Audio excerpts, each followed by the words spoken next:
পরশুরাম আজকের পর্বে marriage register মালতী সেনকে শিবানী রহস্যের প্রমাণ হিসেবে ধরে, আর মালতী সেন বলে যে সে এসবে ঢুকবে না। কিন্তু পরশুরাম বলে যে আর কিছু করার নেই, আপনাকে এই ইনভেস্টিগেশনে থাকতেই হবে।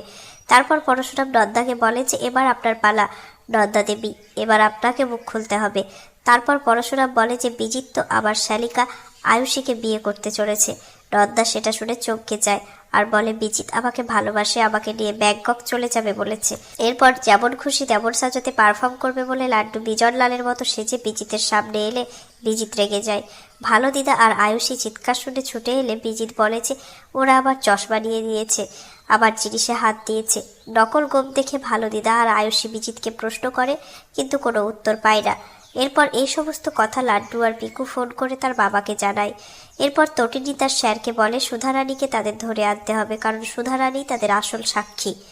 এরপর একটা বিয়ের কার্ড আসে আয়ুষীদের বাড়িতে, তাতে লেখা বিজিত লাহিড়ী তার সঙ্গে শিবানী গাঙ্গুলির কুসুমপুরে বিয়ে হচ্ছে।